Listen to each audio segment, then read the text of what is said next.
That's my daddy."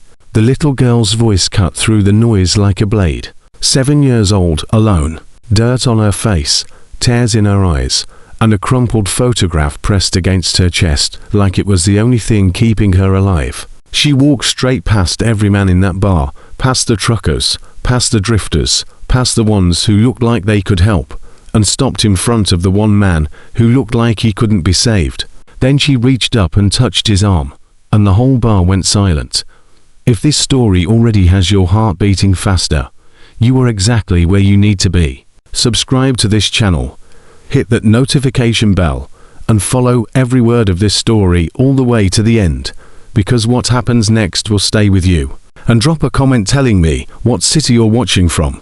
I want to see how far this story travels, the kind of silence that fell over Hank's desert stop that Thursday evening was not the comfortable kind. It was not the silence of a slow night or a jukebox between songs. It was the silence that happens when something walks through a door that doesn't belong, something so out of place, so wrong in every way that the human brain just stops for a second and forgets to tell the mouth to keep moving. One moment, the bar was exactly what it had always been. Bottles clinking, the low grumble of truck engines idling in the parking lot outside, a couple of men arguing about a football game that had ended 3 weeks ago. Hank himself, 62 years old and shaped like a man who had never once turned down a meal, wiping down the same patch of bar counter he had been wiping for 20 years. A jukebox playing something slow and aching in the corner. Some old Merle Haggard song about running from yourself.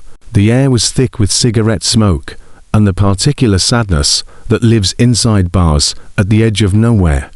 And then the door opened and she walked in. 7 years old, maybe 8, but small for it. Her sneakers were the kind with Velcro straps, because she hadn't learned to tie laces yet, and one of them was half undone, the strap dragging along the floor. Her jeans were torn at the knee. Not the fashionable kind of torn, but the kind that happens when a child falls hard on gravel and keeps walking anyway. Her shirt was a faded yellow with a cartoon sun on the front, and it was 2 sizes too big, like it had been meant for someone else. Her hair was dark and tangled, pulled into a ponytail that was falling apart, and her face was the part that made every single person in that bar go quiet. Streaks of dried tears cutting through a layer of road dust, eyes red-rimmed and swollen, a bottom lip that was trembling just slightly like she was fighting with everything she had not to cry again, and in her hands, pressed against her chest with both arms like she was protecting something precious, a photograph. Creased and crumpled and soft at the edges from being handled too many times, she stood in the doorway for just a moment, blinking against the light. And then she started walking, not wandering, not lost looking, walking with direction, like she knew exactly where she was going, even if nobody else could imagine why. Hank set down his rag. "Hey now, sweetheart." She didn't look at him. A trucker named Davis, who had been sitting at the near end of the bar, nursing his 3rd beer, leaned forward on a stool. "Hey, little one, you okay? You need me to call somebody?" She didn't look at him either. She moved through the bar the way a sleepwalker moves, eyes scanning, searching, passing over faces the way you pass over words in a book when you're looking for a specific name. And then her eyes stopped at the far end of the bar, at the man who hadn't moved since anyone could remember. Ethan Harland had been sitting at that same stall since 4 in the afternoon, and it was now pushing 9. He hadn't talked to anyone, hadn't looked at anyone. He had a glass of whiskey in front of him, not his first, not his last, and he had been staring at the surface of it, the way a man stares when he's not actually looking at anything in front of him at all, but something very far away in a very long time ago. He was somewhere around 45, though he looked older in the way that men look older, when life has been taking pieces of them 4 years and leaving nothing back. His leather vest was worn to softness, the kind of soft that only comes from a decade or more of highway miles. Patches on it, a skull, a flag, the words Iron Vow MC, and arched letters across the back. His arms were bare below the vest, and those arms were covered in ink. Tattoos layered on top of tattoos The accumulation of 25 years of decisions, names, dates, a compass, barbed wire, and there on his right forearm, running from the inside of his wrist up toward his elbow. An eagle, wings spread wide, head turned to one side, rendered in black and grey with the kind of precision that meant someone had spent real time and real care making it permanent. The little girl walked straight to him. She stopped just behind his right shoulder, close enough to touch, and then she reached out her small hand, the one that wasn't holding the photograph, and she pressed her fingertips against the eagle on his arm. Ethan didn't move right away. He felt the touch, warm and light, the unmistakable, delicate pressure of a child's hand, and he turned his head slowly, the way a man turns when he thinks he must be wrong about what he's feeling. He looked down at her hand on his arm. He looked up at her face. She was looking at the eagle like she recognized it, like she had seen it before in a dream or a story or a life before this one. Then she said it.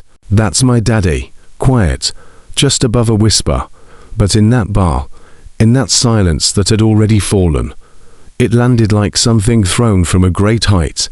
Ethan stared at her. He said nothing. She looked up at him, really looked at him for the first time, and whatever she saw in his face made her chin start to tremble again. She pulled the photograph from her chest with both hands and held it out toward him. Held it up the way a child holds up something at school to show the teacher.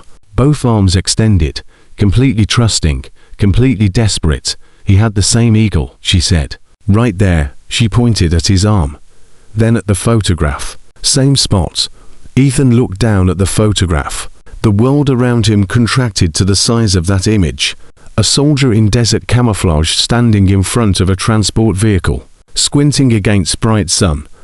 One arm raised to give a thumbs up at the camera, grinning the grin of a man who hasn't learned yet that some things don't end the way you expect. Young, too young, looking back at it now. And there, visible below his rolled up sleeve on the inside of his right forearm, the unmistakable spread of an eagle's wings.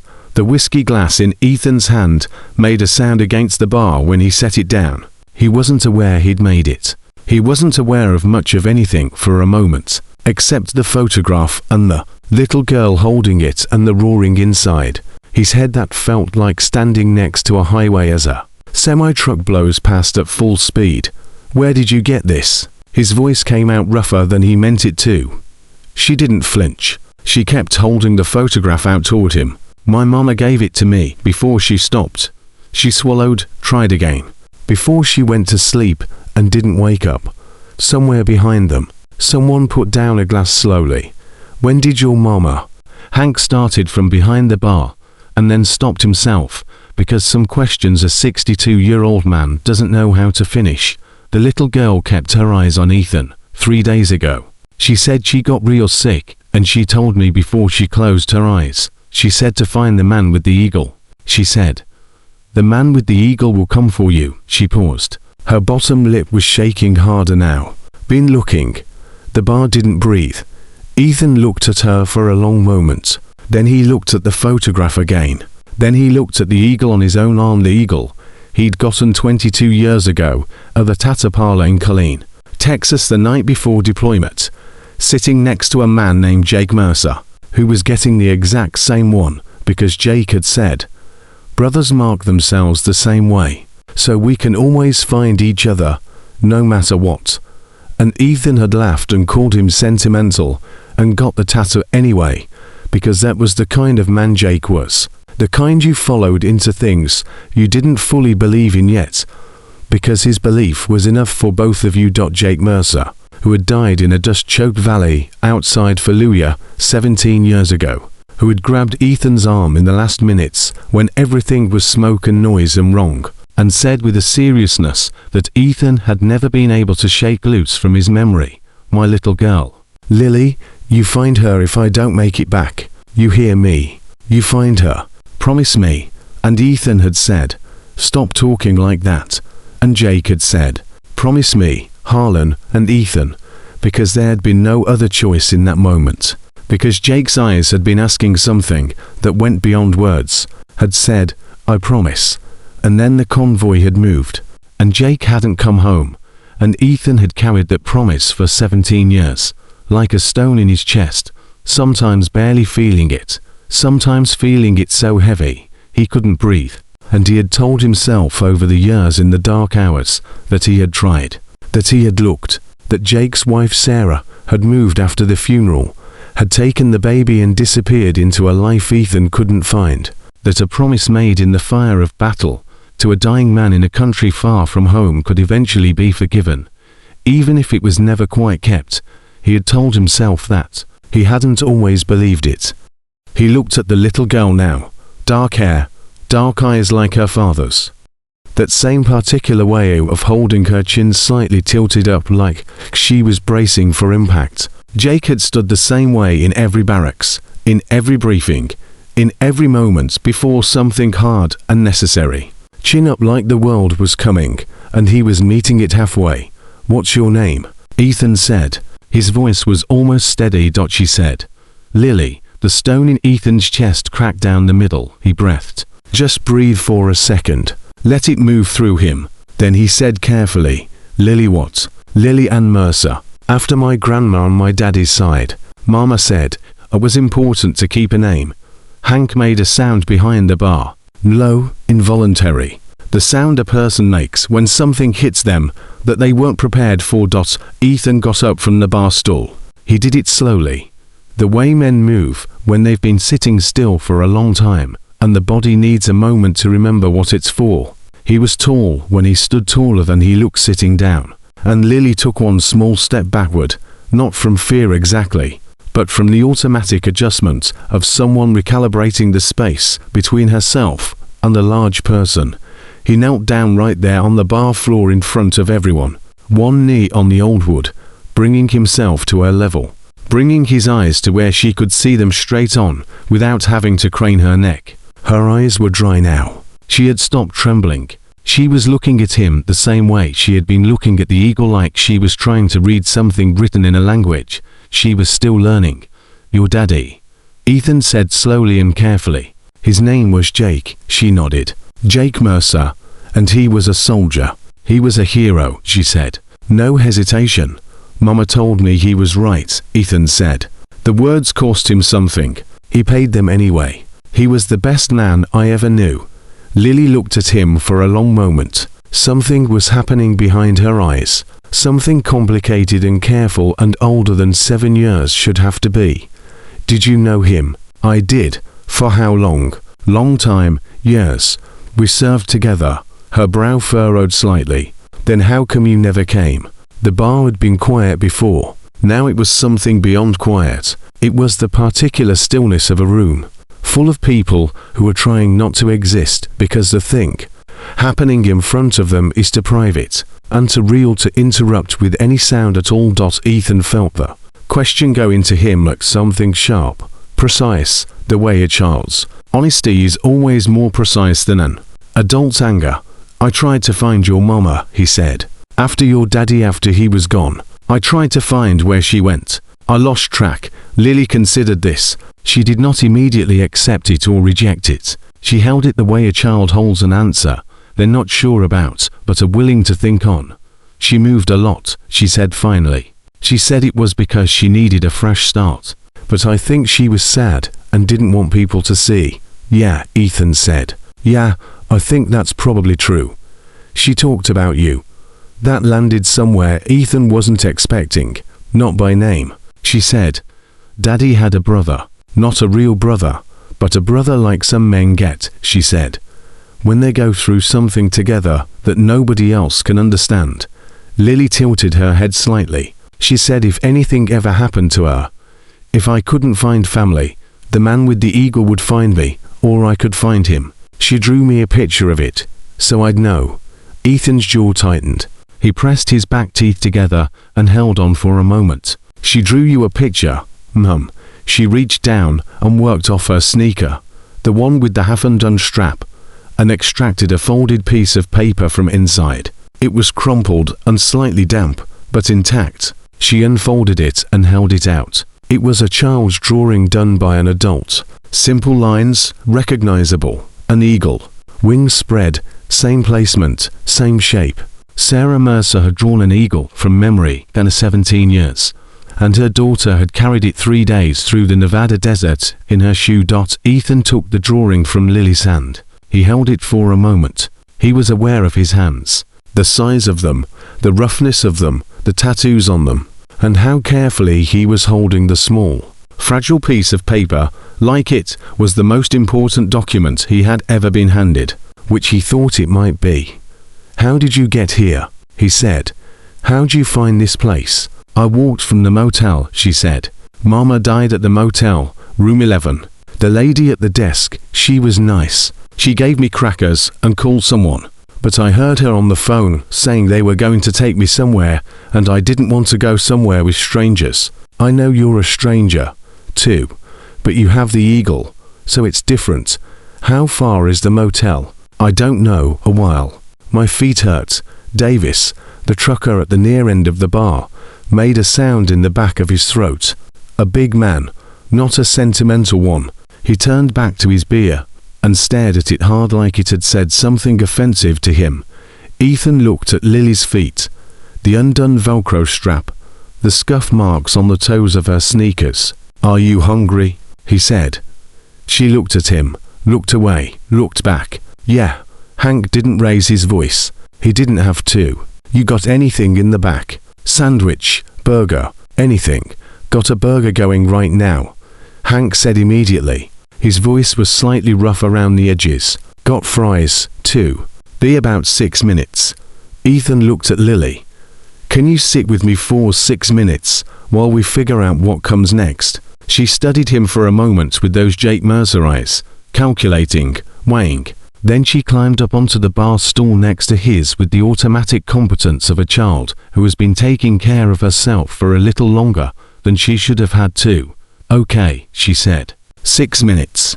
Ethan sat back on his own stool. He picked up his whiskey glass. He thought about putting it to his lips. He set it back down. Davis, without looking at anyone, flagged Hank for a glass of water and slid it down the bar toward the girl. She caught it with both hands, said, "Thank you," without being prompted. Drank half of it in one go. The jukebox started up again. Some other old song about long roads. Ethan Harlan sat in the hum of it and thought about a night 17 years ago under stars that looked different in that desert, next to a man who made him promise something. And for the first time in a very long time, he did not feel the weight of a promise broken. He felt the weight of something beginning, something he had not chosen, and could not refuse, and did not in this moment want to. The burger came out in 5 minutes, not 6, because Hank had turned up the heat on the grill and stood over it the entire time, a man with something to prove. He set it in front of Lily, without a word, with a pile of fries on the side, and a bottle of ketchup. And then he went back to his side of the bar and found something very important to look at on the shelf behind him. Lily ate the way children eat, when they haven't eaten in a while, not fast, but steadily, with a kind of focused gratitude that had nothing to do with manners and everything to do with need. She held the burger with both hands, and took deliberate bites, and did not look up for the first 2 minutes. And nobody in the bar said a word while she did it, because there are certain moments that even the roughest men who understand are sated without being told. Ethan watched her from the corner of his eye. He didn't stare. He looked the way you look at something you're trying to understand before it disappears. She had Jake's hands. He hadn't noticed that until now. The same square shape to the fingernails. The same slight gap between the index and middle finger. It was such a small thing. Such a specific, irrelevant, devastating thing. He pressed his back teeth together and breathed through it. "You got anyone?" he said after a while. "Family, grandparents, aunts, uncles, anybody?" Lily set the burger down and thought about it with the seriousness of someone consulting a mental inventory. "Grandma Patrice on my mama's side, but mama said she moved to Florida, and they stopped talking before I was born. And daddy's mama ... double quotes. She hesitated. Daddy's mama died when I was little. Mama told me she was a good woman. She was," Ethan said. "Margaret Mercer. She made the best biscuits I ever tasted in my life." Lily looked at him sideways. "You knew her, too. Spent a Thanksgiving at their house in 2002. Your daddy could not cook a thing, but your grandma made up for it. Something shifted in Lily's face. Something small and significant. She picked up a fry and pointed it at him, the way kids do when they're making a point. Tell me something else about him that nobody else knows. It was not a request. It was a test. And they both understood that. Ethan leaned forward, elbows on the bar. He was afraid of spiders, he said. Big, tough army man decorated twice. Scared out of his mind by anything with 8 legs. We were in the barracks once, and a wolf spider came out from under his bunk. And I mean a big one. And Jake Mercer, who had run into gunfire without blinking, jumped up on his bed and pointed at it and told me to deal with it, because it was my turn. Lily stared at him. Then she let out a laugh, a real one, short and bright and completely unguarded.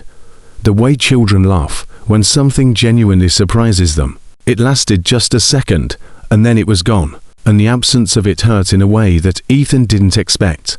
Mama said the same thing. Lily said quietly. She said he screamed at a spider once, and woke her up at 2 in the morning. She laughed every time she told it. She looked down at her plate. She told it a lot. The bar was quiet again, not the held breath quiet of before, but something gentler, something that was making room. Davis pushed his empty beer bottle to the edge of the bar and cleared his throat. I'm going to step outside, he announced to no one in particular, and got up and kept his face turned away as he walked to the door and the back of. His neck was red in the way necks get when a man is working very hard to feel nothing. The door swung closed behind him. Ethan looked at Lily. The motel you came from, do you remember the name of it? The Sunrise, she said, had a big sign. The S was broken, so it just said Unrise. The Sunrise Motel. Ethan knew it. 15 minutes up the highway. One of those places with a vending machine that ate your quarters and a swimming pool that had been empty for 6 years. Okay. And the woman at the desk. She was going to call someone. You heard her on the phone. Did she say who she was calling? Lily's expression shifted.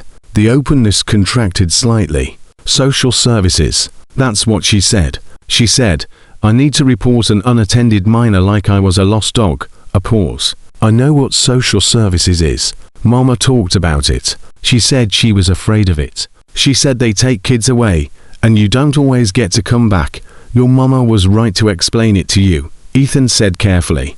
But it's not always like that. I don't want to go, Lily said flat, certain. No tears, no drama, just a simple declaration of someone who has already decided. Mama said to find the Eagle Man. I found him. That's the plan. Ethan rubbed the back of his neck. Lily, that's the plan, she said again. He looked at her. She looked back at him. Jake had had the same look. The look that said, I've made my decision, and you can try to change it, but we both know how this ends. Ethan had never won an argument with Jake Mercer. He had a feeling the record was about to stay intact across a generation. All right, he said. All right. But we have to do this right. You understand there are people looking for you. The woman at the motel probably already made that call, which means his phone buzzed on the bar. He looked at it. A known number. Nevada area code. He picked it up. Yeah. Is this Ethan Harland? A woman's voice. Professional, controlled. The voice of someone trained to stay calm inside other people's crisis. His eyes went to Lily. She was watching him. He kept his face neutral. Who's asking? My name is Carol Reyes. I'm a family services coordinator with Clark County. We received a call about a missing child approximately 40 minutes ago. A girl, 7 years old, found alone at the Sunrise Motel on Route 160. The front desk attendant said she left the premises on foot before our team could arrive. I understand she may have made contact with someone at a bar in the area. The muscles in Ethan's jaw tightened. How'd you get this number? The attendants at the bar of Mr. Hank Dwyer provided it when contacted. He indicated you were the individual who had made contact with the child. Ethan looked at Hank. Hank had his back to him, but the set of his shoulder said everything. He'd done what he thought was right. Ethan couldn't even be angry at him for it. He exhaled. She's here. She's safe. She's eating. On the other end, he heard Carol Reyes type something fast. Good. That's good. Sir, I need you to keep her there until our team arrives. She's not going into the system, Ethan said. A brief pause. Sir, I understand this may feel. She has someone, he said. She has me. Another pause, longer. And your relationship to the child is her father was my brother, Ethan said. Not by blood, by the thing that makes blood look like a rough draft. The bar was very still. Carol Reyes said carefully, That's not a legal relationship recognized by the state. Not yet, Ethan said. But it will be. You get me the paperwork. You tell me what I need to do, and you give me time to do it right. But she doesn't go with strangers tonight. She's been through enough. There was a long pause. He could hear Carol Reyes' breathing. He could hear behind her breath the particular sound of someone who has been doing this job long enough to know the difference between a man running from responsibility and a man running toward it. I need to verify who you are, she said. Finally, verify whatever you want. I'll be here. He put the phone face down on the bar. Lily was watching him with those dark eyes. Was that them? Yeah. Are they coming? Probably. She absorbed this. Are you going to let them take me? He looked at her for a long moment. A man looking at a promise that has a face now, that has his best friend's hands and his best friend's chin, and the weight of every year he spent not keeping his words staring back at him through the eyes of a 7-year-old. No, he said. I'm not. Something in her face. Something that had been very tightly held since she walked through that door.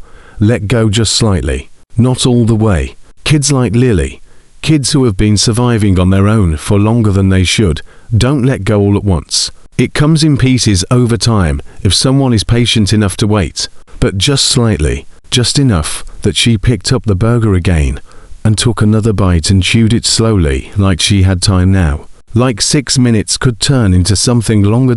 Hank came back from the far end of the bar and stopped in front of Ethan. His voice was low. I had to call them. You understand. A child alone. I know, Ethan said. You did right. Hank looked at Lily. She need anything else? Got pie in the back? Apple?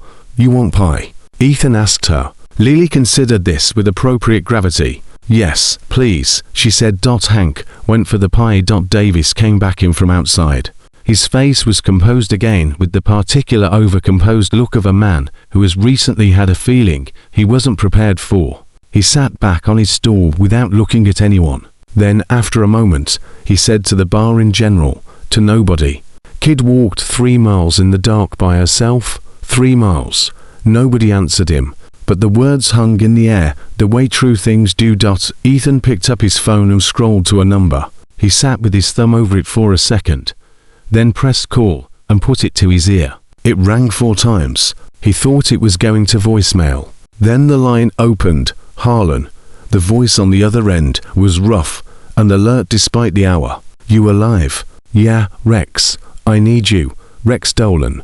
6'2". Grey-bearded president of the Iron Vow MC for the last 9 years. Had known Ethan since before the tattoos, before the motorcycle, before the war had taken pieces out of both of them and sent them home to figure out what was left. His voice, even through a phone line, had the texture of someone who had been through enough that nothing surprised him anymore. Almost nothing.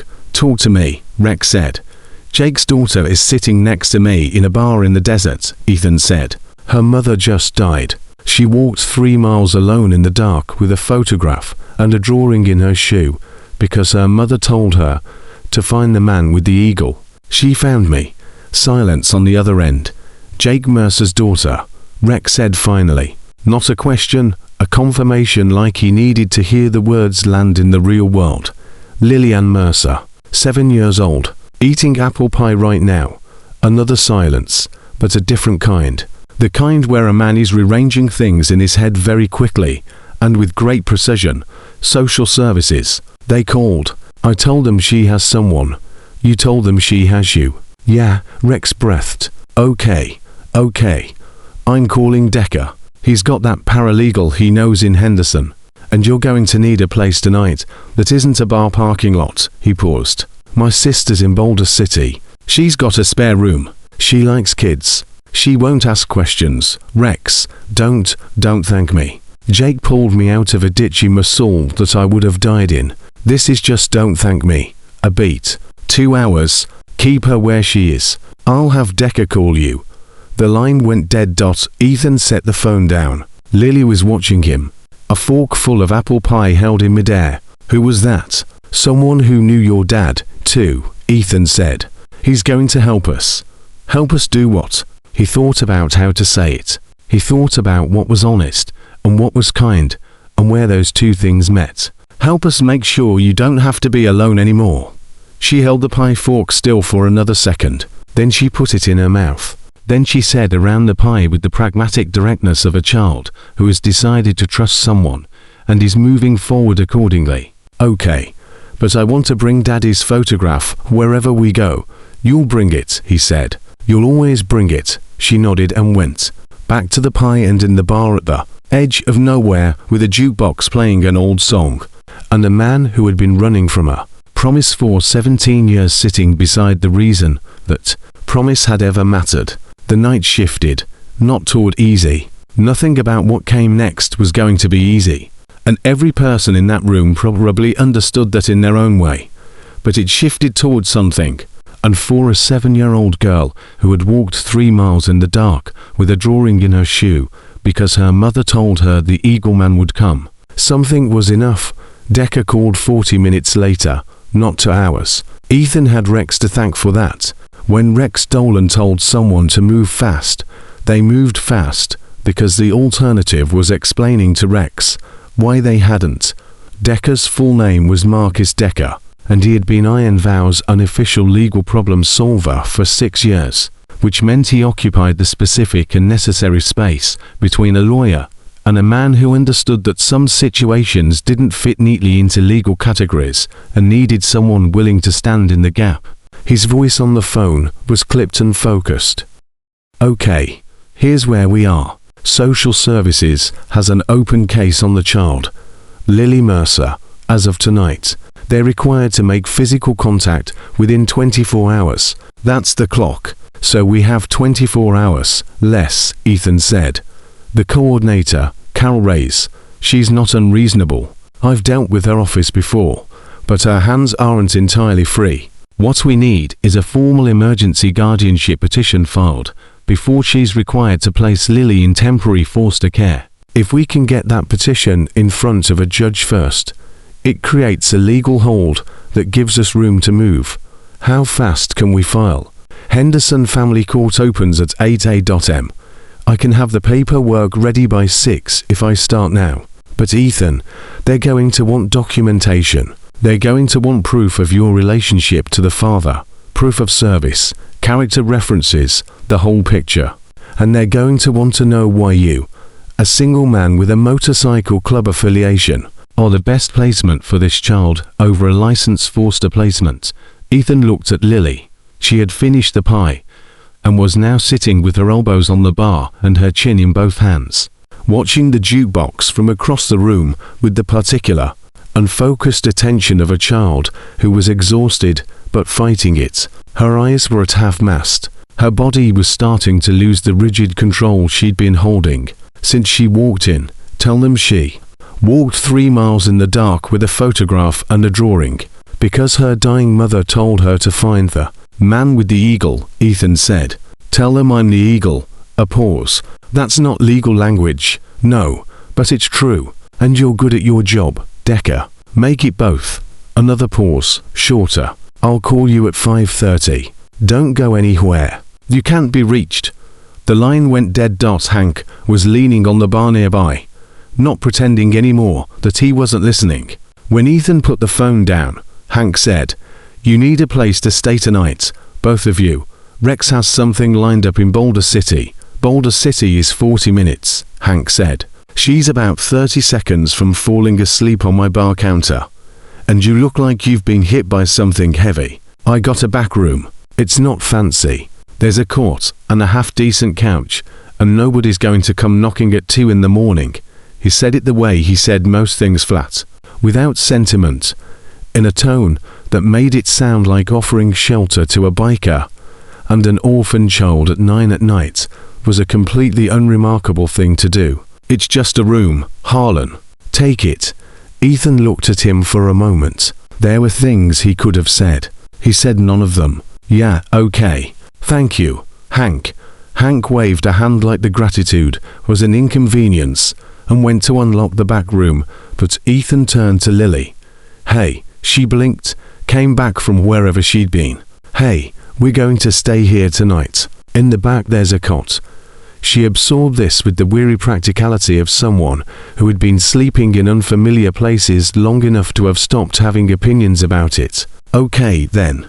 Will you be there in the same room? Yeah, okay. She slid off the bar stool, stood for a moment on slightly unsteady feet. Then she reached out and picked up the photograph from where it had been sitting on the bar between them this entire time, and she held it against her chest again. Both arms the same way she'd walked in, and she looked up at him. Can I bring my ketchup? It was such a perfectly specific 7-year-old thing to say that Ethan had to look away for a second. Leave the ketchup, he said. I'll get you more tomorrow. She considered this, found it acceptable, nodded, and followed him toward the back. The bar's remaining patrons watched them go. Nobody said anything. Davis picked up his beer and stared at the label for a long time, like there was something written on it he needed to decipher. The jukebox played on. The back room was small and smelled like cardboard and old coffee, and the court had a wool blanket that had seen better decades, but was clean. Lily climbed onto it without complaint, still holding the photograph. Ethan sat on the couch across from her and unlaced his boots and set them on the floor, and for a while neither of them said anything. Then Lily said from under the blanket, she wasn't sick for very long. Ethan looked over. Your mama. 3 weeks. She said it came fast. She said some things do. A pause. She wasn't scared. Or she pretended she wasn't. I couldn't always tell. She was brave, Ethan said. Probably both scared and brave at the same time. That's usually how it works. Silence then. Were you scared in the war? Every day. Was my daddy. Every day. The ones who say they weren't are lying. She thought about this. He still went though. Yeah, he still went. Because of the promise. Ethan frowned slightly. What promise? The promise to protect people. Mama said that's why soldiers go. Because they make a promise to protect people who can't protect themselves. She shifted under the blanket. She said that's why Daddy didn't come home.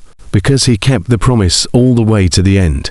Ethan didn't answer right away. He sat with it. Sat with the way Sarah Mercer had taken the worst possible thing a husband, who died too young, too far from home, and had found the most generous possible frame for it and given it to her daughter like a gift. Not a lie, not a false comfort, just the truest, kindest version of a brutal thing. That woman, he thought, that remarkable, devastating woman. Yeah, he said finally. That's right. That's exactly right. Lily was quiet for a moment. Then very softly, will you keep the promise too? The question reached across the room and took hold of something at the center of him. I already am, he said. He heard her exhale. Long and slow and complete, the way children exhale when they have been holding their breath 4 days, and someone finally tells them they can stop, and within 3 minutes from the sound of her breathing, she was asleep.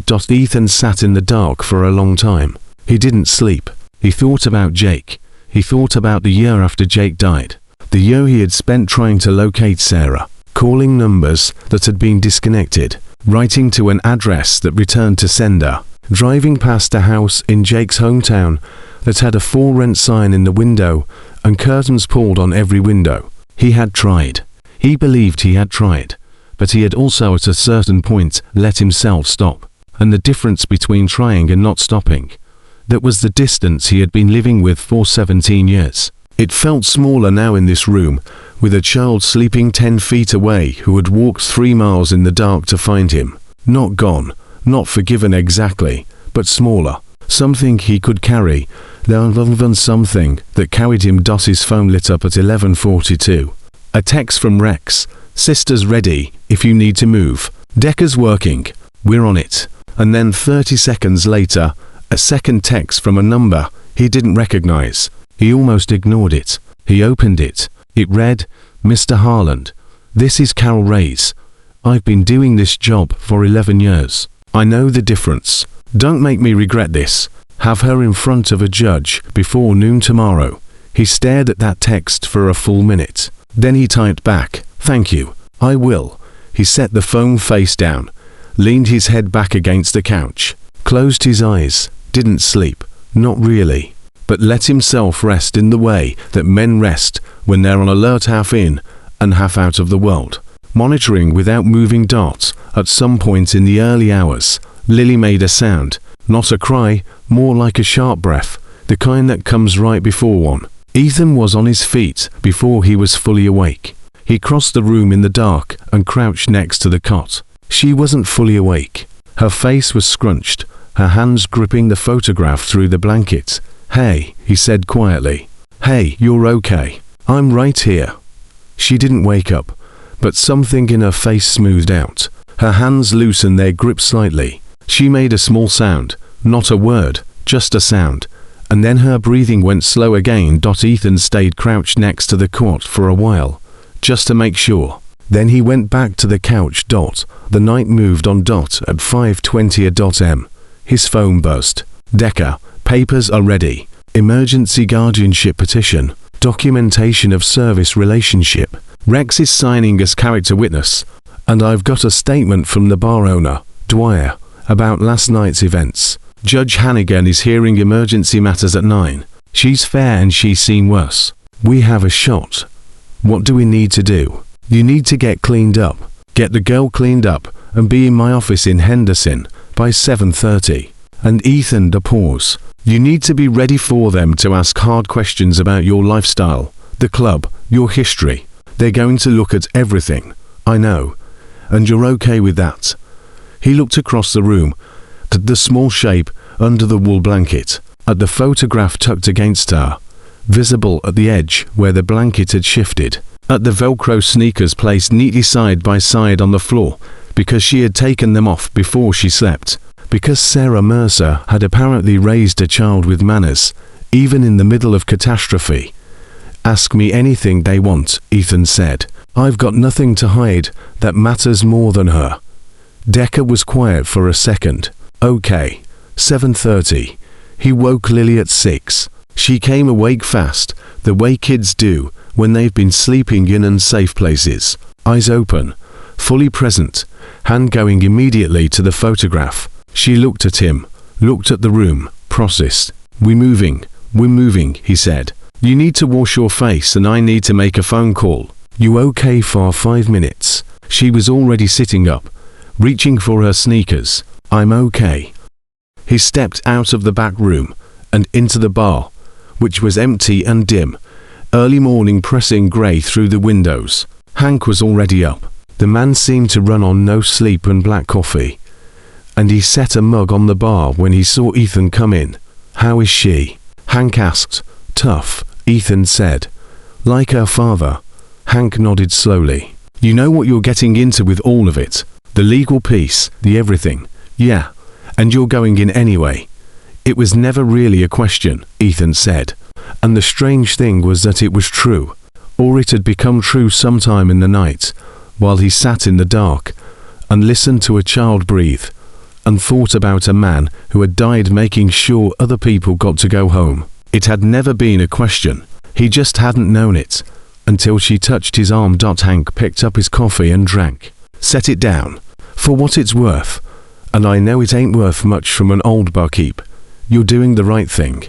And Jake Mercer, wherever he is, I think he knows that." Ethan didn't trust himself to speak for a moment. He wrapped both hands around the coffee mug Hank had poured for him and breathed in the steam. Then he said, "You gave a statement to the paralegal last night." "Wrote," Hank said. "Told him exactly what I saw. A child who knew where she was going and a man who didn't walk away. Told them, I've been running this bar 20 years, and I've seen every kind of man come through that door, and some of them I trust with nothing, and some of them I trust with everything. I wrote down which kind you are." Ethan looked at him. Double quotes Hank. "Drink your coffee," Hank said. "You got a long day." The back room door opened and Lily appeared. Her face was washed, Her hair was still tangled, but she'd made an effort, and the ponytail was tighter, pulled back with the band she'd apparently had around her wrist the whole time. She had the photograph tucked into the waistband of her jeans, visible at the hem of her shirt. She looked at both men. "I'm ready," she said, and she was. That was the thing. She was 7 years old. She had lost her mother 3 days ago. She had slept on a cot in a storage room with a near stranger, and she stood in the doorway of that bar at 6 in the morning with her chin tilted up and her shoulders back and her father's photograph pressed against her side, and she said, "I'm ready." Ethan drank the last of the coffee. He set the mug on the bar. He walked to the door and held it open. Lily walked through it without hesitating, and just as they stepped out into the morning, Ethan's phone rang again. Not Decker, not Rex, an unknown number different from Carol Ray's. He almost let it go. Something made him answer. The voice on the other end was male, older, with an official texture that Ethan recognized from years of dealing with people who wore authority like a uniform. "Mr. Harland, my name is Dennis Pryor. I'm calling from the Nevada Division of Family and Child Services Regional Office. I understand there's been some preliminary communication with one of our coordinators regarding the Mercer child." "That's right," Ethan said. He stepped a few feet away from Lily, keeping her in his eye line. "I want to be straightforward with you, Mr. Harland. Carol Ray's does not have the authority to make informal arrangements on behalf of this office. Whatever she may have communicated to you last night, the division's position is that a child in this circumstance requires immediate placement in a licensed facility while legal matters are sorted. That process begins this morning.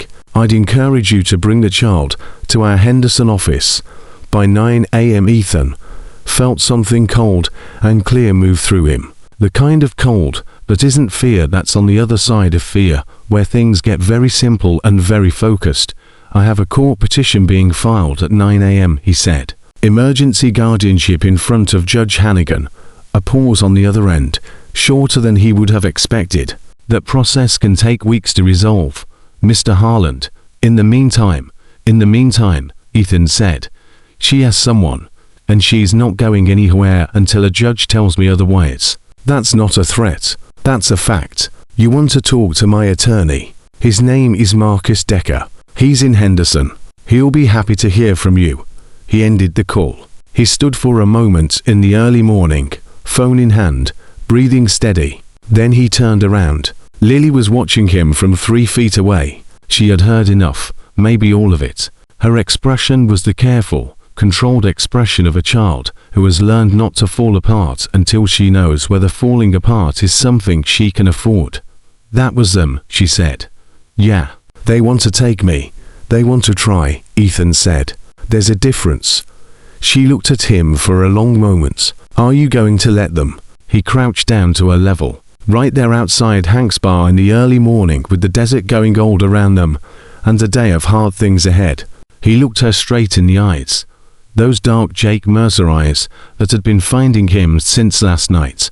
Finding him and not letting go. "I made a promise," he said, "a long time ago to your father, and I was late keeping it. I'm not going to be late twice." Lily held his gaze. Held it the way her father used to hold things, with complete, unwavering attention. The way people hold things when they're deciding whether to believe them or not, and the decision matters more than anything else in the world. Then she reached out and put her small hand over the eagle on his arm, the same way she had the night before. Same placement, same deliberate touch. "Okay," she said. "Let's go." Decker's office was on the second floor of a building that smelled like printer ink and bad coffee. And when Ethan and Lily walked through the door at 7:22, Decker was already on the phone, already in motion, already 3 steps ahead of the conversation he was having. He held up one finger at them, "Wait," and kept talking. Marcus Decker was not a large man. He was compact and precise in the way that certain people are precise. Every word chosen, every movement intentional, nothing wasted. He was 41, had served 2 years as a JAG officer before leaving the military, with a particular understanding of how institutions move when they want something and how to put your body in the doorway when they shouldn't have it. He wore a collared shirt, with the sleeves rolled up and reading glasses pushed back on his head like he'd forgotten they were there, which he had. He finished the call and looked at them. His eyes moved to Lily and stayed there for just a second, taking stock, not staring, and then moved back to Ethan. "Dennis Pryor called you," he said. "It wasn't a question. 45 minutes ago. He called me 12 minutes ago." Decker picked up a folder from his desk and held it out. "Pryor is not Carol Reyes. He's a regional director who gets involved when a case has complications, and he considers you a complication. He's going to push Judge Hannigan to deny the emergency petition on the grounds that a single male with no prior childcare history and a motorcycle club affiliation does not constitute a suitable emergency placement. Can he do that? He can argue it. Whether she agrees is another thing. Hannigan has seen men like Pryor before, and she has also seen men like you before, and she's smart enough to know the difference between a file and a person." He paused. "But I won't lie to you. This morning is not guaranteed. We're walking into a hearing with less than 12 hours of preparation against a regional director who has done this 1,000 times. What do we need? We need Lily to be composed, because judges are human beings and human beings respond to what they see. We need you to answer every question directly and without defensiveness, because the moment you push back emotionally, Pryor wins. And we need Rex Dolan in that room, because a signed character statement is one thing and a man willing to stand up in front of a judge is another." He looked at his watch. "Rex is 40 minutes out. We have time to go through the questions I expect they'll ask." Lily had been standing slightly behind Ethan's left arm this entire time, listening with the attentiveness of a child who understands that the conversation happening over her head is about her and has therefore decided to learn everything she can from it. Now she said, "Will they ask me questions, too?" Decker looked at her. "Possibly. The judge may want to speak with you briefly." She asked what you want. You can answer honestly. He said it without condescension, without the particular softening that adults sometimes apply to children, that children always recognize and resent. Lily nodded. "I know what I want." "Good," Decker said. "That helps." He walked them through the questions for the next 40 minutes. He asked Ethan about his finances stable. The garage he co-owned in Reno produced enough and his criminal record to misdemeanors 15 years ago. Both resolved, and his living situation a house, not a trailer, with a spare bedroom that had been used for storage and could be cleared, and the nature of the Iron Vow MC, which Decker approached with the directness of a man who needed to understand something before a judge asked him to defend it. Ethan answered all of it straight. No hedging, no softening. The club was a brotherhood of veterans. Some of them had rough histories. None of them were what television made them look like. They showed up when people needed showing up for. At one point, Lily leaned over and said to Decker, in a tone of complete seriousness, "They gave food to a homeless man outside the gas station last month. I saw it. Ethan told me." She looked at Ethan. "You did tell me last night." Ethan had in fact mentioned this. It was a small thing. It was also somehow in this moment the most important thing she could have offered. Decker wrote it down without comment, but the corner of his mouth moved slightly. Rex arrived at 8:15. He came through the door, filling it in the way Rex always filled any space. He entered not aggressively, but completely, the way a large self-possessed man enters a room that he has decided to be responsible for. His grey beard was trimmed. He was wearing a collared shirt. He had left the vest at home. Ethan noticed that and felt something move through him that he couldn't name. Rex looked at Lily. Lily looked at Rex. Rex crouched down, which took some effort from a 6'2" man with bad knees, and he held out his hand. "You must be Lily," he said. "I'm Rex. I knew your dad." Lily shook his hand. "Was he good at his job?" Rex didn't blink. "The best I ever saw."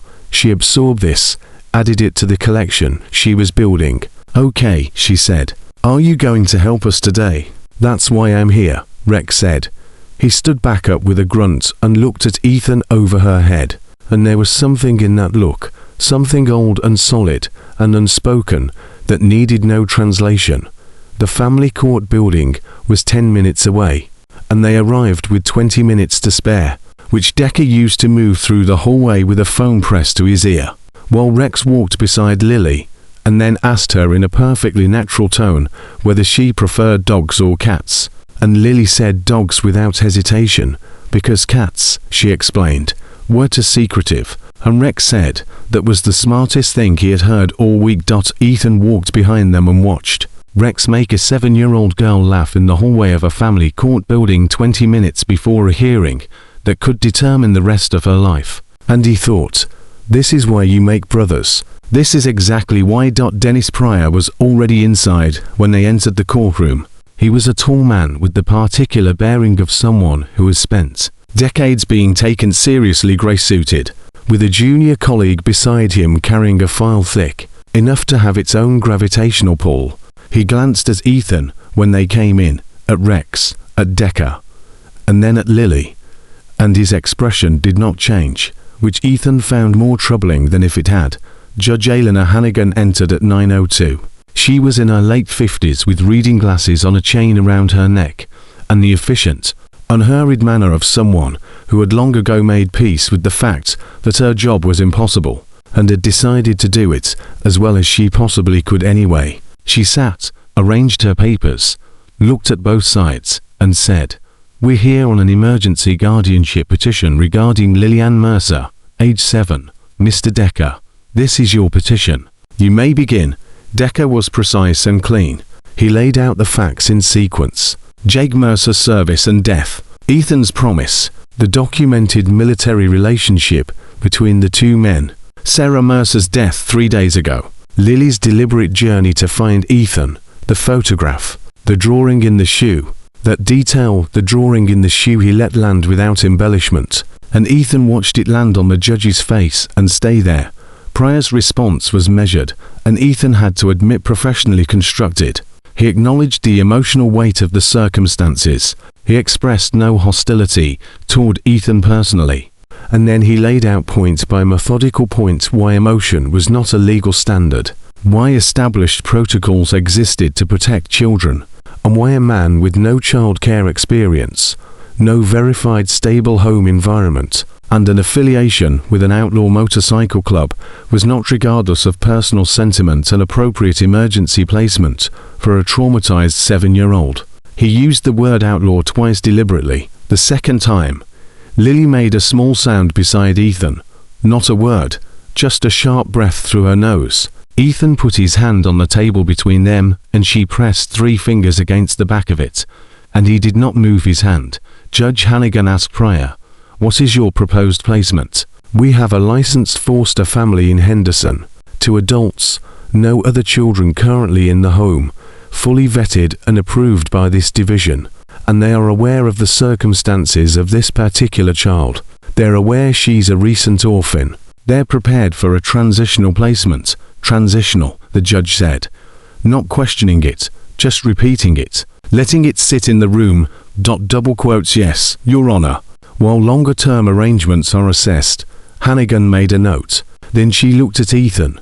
"Mr. Harland, you served with this child's father." "Yes, Your Honor." 3 years, to deployments. "And he asked you specifically to care for his daughter in the event of his death." "He did." "And you were unable to locate the family after his death." "I tried for approximately 14 months. His wife relocated. I lost a trail." He said it plainly, without excuse, but without self-flagellation either. "I should have tried longer. I didn't. That's a fact I've carried." Hannigan studied him. "You have a spare bedroom." "I do. It's currently being used for storage. It will be cleared today. You co-own a business, a garage in Reno. 6 years. It's stable. And your motorcycle club." She glanced at her papers. "Iron Vow MC. The name suggests a military connection. All veterans," Ethan said. "Every member. We do 3 veterans fundraisers a year, to food drives, and we've transported medical supplies to rural Nevada communities 4 times in the last 2 years. Rex Dolan, our president, is in this room if you'd like to speak with him." Hannigan looked at Rex, who met her eyes without flinching, with the quiet steadiness of a man who has stood in harder rooms than this, and held his ground. Then she said, "I'd like to speak with Lily." The room shifted. Pryor straightened slightly. Decker put his pen down. Ethan looked at Lily, who was already sitting up straighter, chin at that familiar angle, and he thought, "Jake, wherever you are, look at her." The judge leaned forward slightly, elbows on the bench, and addressed Lily directly, and without the sing-song oversimplification that children always see through immediately. "Lily, my name is Judge Hannigan. I want to ask you a few things, and I just want you to tell me what's true. Not what you think I want to hear. Just true. Can you do that?" "Yes, ma'am," Lily said. "Do you know this man?" She indicated Ethan. "I met him last night, but I knew about him before. My mama told me." "What did your mama tell you?" she said. "Daddy had a brother, not a real one, but the kind that's more real because you choose it," she said. "If something happened to her, that man would take care of me," she said. "I could trust the eagle because my daddy trusted it. You walked a long way to find him last night. 3 miles in the dark. Were you scared?" Lily thought about this. "Yes, but being scared isn't a reason not to do something. That's what Mama said." In the gallery, Rex Dolan put his fist against his mouth for a second and looked at the ceiling. "What do you want to happen?" Judge Hannigan asked. "Right now, if you could choose anything," Lily answered without hesitation, and without drama, in the straightforward tone of someone stating something they have already thought through completely. "I want to go with Ethan, because he knew my daddy, and because he came when I found him, and he didn't walk away, and because he talked to lawyers, and got here this morning, which means he's the kind of person who does what he says he's going to do." A slight pause. "And because when I had a bad dream last night, he woke up and told me I was okay without me even having to ask." The courtroom was very still. Judge Hannigan held Lily's gaze for a long moment. Then she leaned back. She looked at her papers. She looked at Pryor, who was maintaining his professional composure with visible effort. She looked at Ethan. "Double quotes, Mr. Pryor," she said. "The division's concern about established protocol, noted, and is not without merit in the abstract.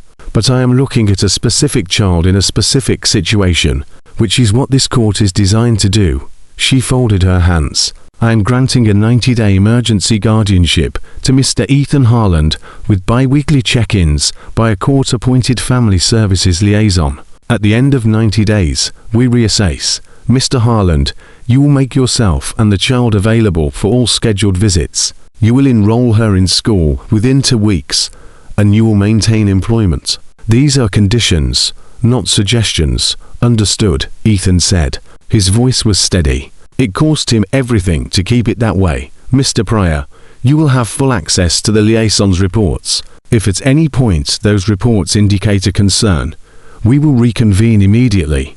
She looked at him over her glasses. "Is that satisfactory?"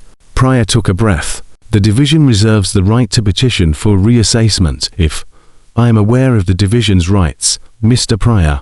I wrote several of the guidelines that govern them." She looked back at her papers. "We're adjourned." The gavel came down for a second. Nobody moved. Then Lily turned to Ethan and said in a very small voice, "Does that mean yes?" "Yeah," he said. He had to clear his throat to get it out. "That means yes." She pressed her lips together hard. She was fighting it. He could see her fighting it, the way she'd been fighting it since she walked into that bar, holding herself together through sheer Jake Mercer stubbornness. And then she stopped fighting it, because she was 7 years old, and she had just won something enormous, and she was absolutely allowed to stop fighting it. She leaned her forehead against Ethan's arm right against the eagle, and she cried, not loudly, not dramatically, just quietly and completely, with the total physical honesty of a child who has been strong for 3 days straight, and has finally found somewhere safe enough to stop. Ethan put his arm around her. He held on. Rex Dolan stood behind them and looked up the wall unbreathed. Decker gathered his papers with great deliberation and precision because his hands needed something to do. Dennis Pryor collected his file and walked out without speaking, but at the door, he stopped for just a moment. He didn't turn around. He just stood there, hand on the door frame for the space of one breath. Then he walked out. In the hallway afterward, Rex put one large hand on Ethan's shoulder and squeezed once and said nothing, which was the most Rex thing he had ever done. And exactly right. Lily walked between them, holding the photograph against her chest and Ethan's hand on the other side. And when they pushed through the glass doors of the building, and the morning sun hit all three of them, she looked up and squinted and said, "Can we get breakfast?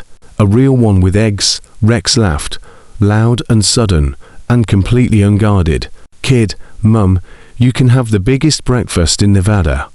She considered this as a fair outcome, and they walked up. The breakfast place Rex chose was a diner 2 blocks from the courthouse, the kind that has been in the same spot for 30 years and smells like butter and coffee in the specific comfort of things that don't change. They took a booth in the back, Lily on one side between Ethan and the window, Rex and Decker across, and when the waitress came, Lily ordered scrambled eggs and bacon and orange juice. And then, after a pause, toast, with the systematic thoroughness of someone who had not eaten a real meal in several days and intended to correct that completely, the waitress wrote it all down without blinking. "You got it, honey." Rex ordered the same thing. Ethan ordered coffee and didn't touch it. Decker checked his phone and then put it face down on the table in the deliberate way of a man deciding to be present. For a while, nobody said much. The food came, and Lily ate with the same focused gratitude she'd brought to Hanks the night before, and the men around her let her eat because sometimes the most important thing you can do for someone is simply hold the space while they take care of themselves. Halfway through the eggs, Lily said without looking up, 90 days, and then they check again." "That's right," Ethan said. "And if they don't like what they see, they can take me back." "They're not going to take you back." She looked up at him. "How do you know?" He met her eyes. "Because in 90 days, they're going to see a girl who's in school and eating 3 meals and sleeping in a real bed. And they're going to see a man who shows up every day without exception." He said it without volume, without performance, just the flat certain weight of a decision that has already been made and will not be revisited. "That's how I know." She held his gaze for a moment. Then she went back to the eggs. "Okay," she said. Rex watched this exchange over the rim of his coffee cup and said nothing. Decker picked his phone back up. "I'll start the 90-day compliance file today. You'll want everything documented: school enrollment, medical, the room setup. Paper trail protects you." He looked at Ethan. "And I'd recommend getting a family attorney retained for the long term. Not just me. Someone who specializes in adoption proceedings." "Is that where this goes?" Ethan said. "If you want it to," Decker said. "Straight, no pressure behind it. Just a question on the table." Ethan didn't answer right away. He thought about the word adoption, the weight and the permanence of it, the way it moved from temporary to absolute, the way it transformed a promise made under desert stars into something a court would recognize, something that would exist in documents and records, and the official story of a child's life. He thought about Jake, about what Jake would say if he could see this booth right now, for people eating breakfast, after winning a fight with his daughter, sitting in the middle of it eating toast with the systematic dedication of someone reclaiming something that was taken. He thought Jake would say, "It's about time, Harlan." "Yeah," Ethan said. "That's where this goes." Lily put her toast down. She had been listening. She always listened. "Adoption means you'd be my," she said. Not a question exactly, not quite a statement. Something in between. Something being tested for soundness, the way you test a rope before trusting your weight to it. "It means I'd be your guardian legally, permanently." He paused. "What it means to you is something you get to decide." She thought about this with the characteristic Mercer family gravity. Then she looked at the photograph which was sitting on the table beside her plate, because she had taken it out of her waistband when they sat down, and placed it carefully away from the potential splash zone of orange juice. She looked at her father's face for a long moment. "He'd think it was okay," she said finally. "I think he'd think it was okay." Rex set his coffee cup down on the table. He pressed his knuckle against his mouth for a second, looked away. "He'd think it was better than okay." Ethan said quietly. They left the diner at 10:15. Decker went back to his office. Rex walked with Ethan and Lily to the parking lot where the Holly sat, and he stood for a moment looking at it, and then looking at the girl with the expression of a man doing practical mathematics. She can't ride on that all the way to Reno, Rex said. I know. My truck's here. I'll drive you both. Someone can come back for the bike. Ethan started to say something. Rex cut him off. Don't. Lily was already walking toward Rex's truck with the pragmatic acceptance of someone who has stopped being surprised by the generosity of these particular men. She stopped at the passenger side and looked back at Ethan. Can I sit in the middle? Yeah, he said. You can sit in the middle. The drive to Reno took 3.5 hours, and somewhere around the 90-minute mark, Lily fell asleep against Ethan's arm, not the half-asleep restless way she'd been at Hank's fully out. The deep boneless sleep of a child who has finally completely let down her guard. Her head was against his bicep, at the edge of the eagle tattoo, and her breathing was slow and even, and Rex drove with both hands on the wheel and the radio at a volume just above silence. After a while, Rex said quietly, so as not to wake her, You remember what you said to me the night we got back from the second deployment at that bar in Killeen? I remember a lot of bad decisions at a bar in Killeen, Ethan said.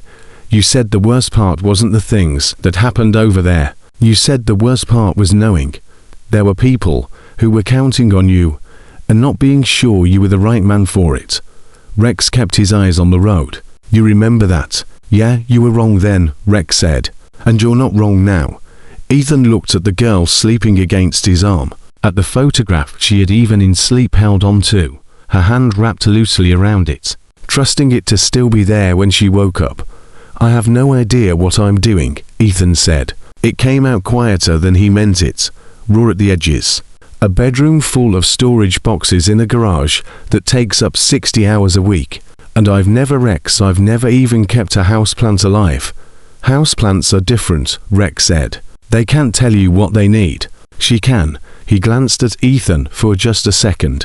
And she will. That kid has been telling people exactly what she needs since she walked into a bar and found you by the eagle on your arm. She's going to be fine.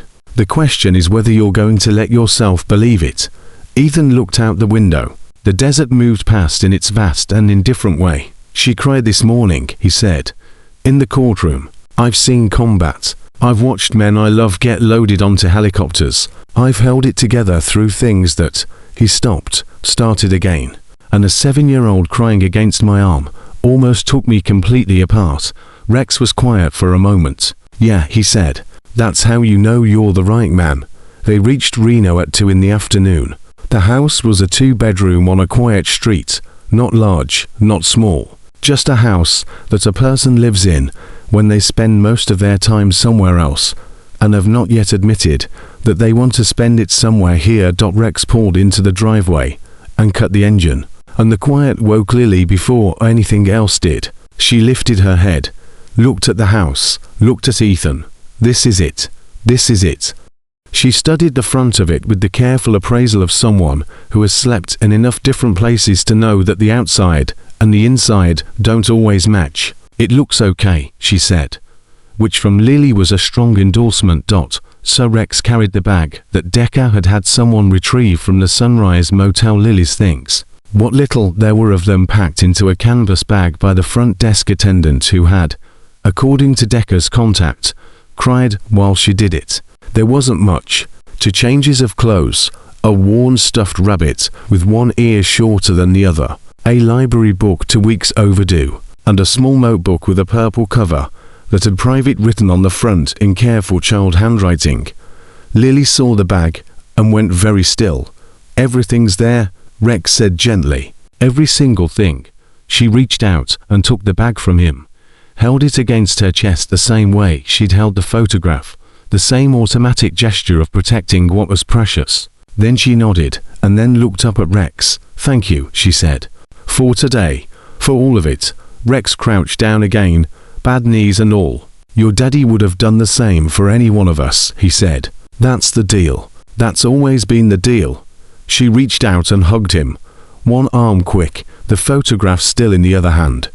And then she stepped back and turned toward the house, The storage room took 2 hours. Rex stayed and helped, which meant it took 45 minutes. They moved boxes into the garage, with the wordless efficiency of men who have moved things together before, and by 4 o'clock, the room was empty, except for the furniture that had been buried under the boxes: a bed frame, a dresser, a small desk in the corner that Ethan had forgotten was there.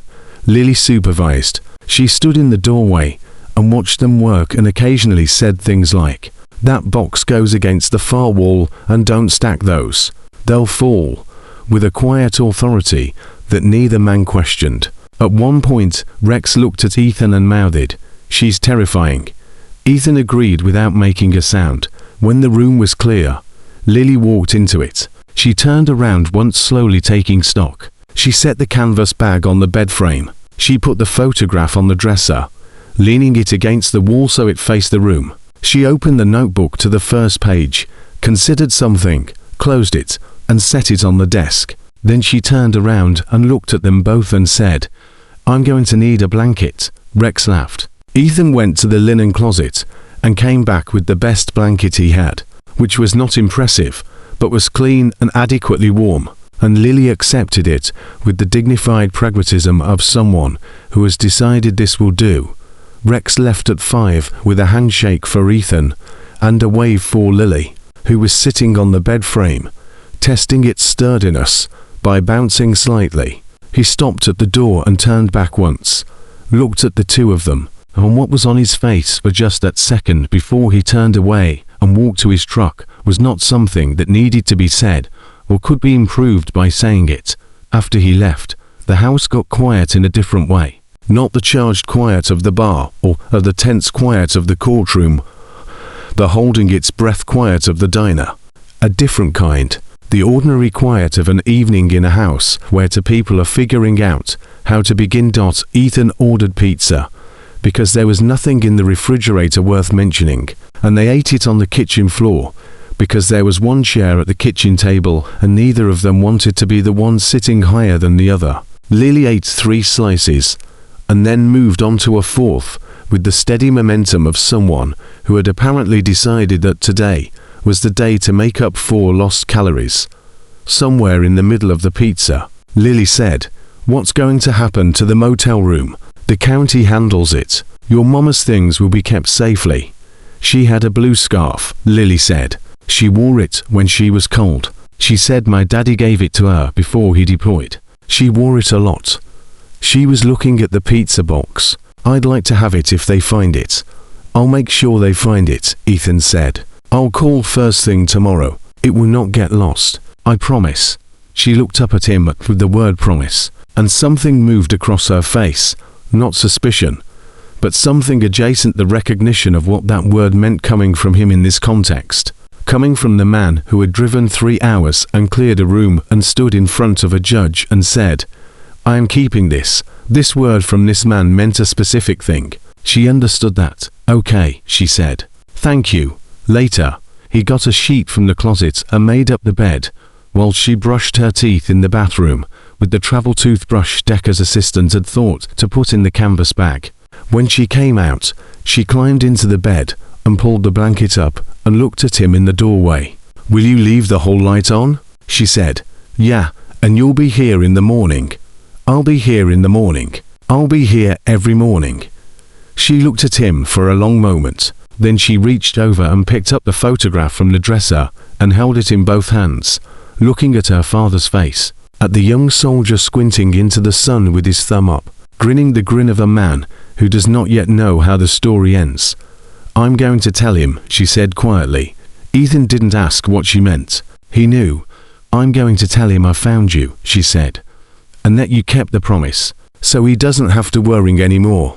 She said it with the perfect simple certainty of a child who has not yet been talked out of believing that love can cross the distances it needs to cross. He was probably worried. "Yeah," Ethan said. His voice was not entirely steady. "He probably was." She looked at the photograph a moment longer. Then she set it back on the dresser face up where it could see the room. She pulled the blanket to her chin. "Good night," she said. "Good night, Lily." He turned and started toward the door. "Ethan," he stopped. "I'm glad it was you," she said, "that he picked out of everybody. I'm glad it was you." He stood in the doorway for a long moment with his back to her, and he held that sentence, and he let it do what it needed to do to him. And then he breathed. "Me too," he said. "Get some sleep." He left the hall light on, and went to the kitchen, and stood at the counter, and looked at nothing for a long time. And then he picked up his phone and opened his contacts and scrolled to a name he had kept there for 17 years, without ever quite being able to delete it. Jake Mercer, followed by a number that no longer worked. Saved because some things you keep even when they serve no practical purpose, because you are not ready to let go of them. Because a man is more than his phone number, and a friend is more than a contact, and some connections do not require a working line. He held the phone in his hand. He didn't call. He just held it the way you hold something that matters. And he stood in that kitchen in the quiet of a house that had as of today become something it hadn't been that morning. A home with someone in it who needed it to be one. And he thought about eagles, about how Jake had said that night in the Tattoo Parlor in Colleen. So we can always find each other, no matter what, even across 17 years, even through death and silence and every mile of distance a person can put between themselves and a promise they're not sure they can keep. Even then, the eagle had worked across time and loss and the impossible geography of grief. It had worked. A dying woman had drawn it on notebook paper and tucked it into her daughter's memory. And that daughter had carried it 3 miles in the dark and pressed her hand against it in a bar at the edge of nowhere. And here they were. Here all 3 of them were, Ethan and Lily and Jake. Mercer present in every piece of it, the way a man can be present after he's gone if he loved the right people and trusted them to carry it forward. Ethan set the phone on the counter. He turned off the kitchen light. He walked down the hall to his own room, passing the open door of Lily's, and looked in.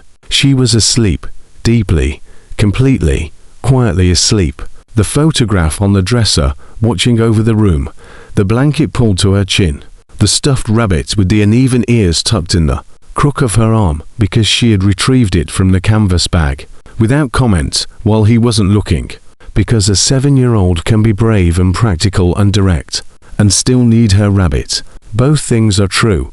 He watched her sleep for just a moment. Then he went to his own room, and sat on the edge of his bed, and unlaced his boots the same way he had the night before, and Hank's back room, and set them on the floor. And for the first time in 17 years, Ethan Harland did not feel the weight of something unfinished. He felt instead the quiet and complete solidity of a man who has found his way back to the only thing that ever truly mattered. Not because the road was easy, not because he was without faults, not because he had earned it cleanly, but because a little girl had walked 3 miles in the dark with a drawing in her shoe and found him by an eagle on his arm. And he had not walked away. A promise made under desert stars does not expire. It waits, it finds its way. And when it does, the only thing left to do is be the man it always believed you could be.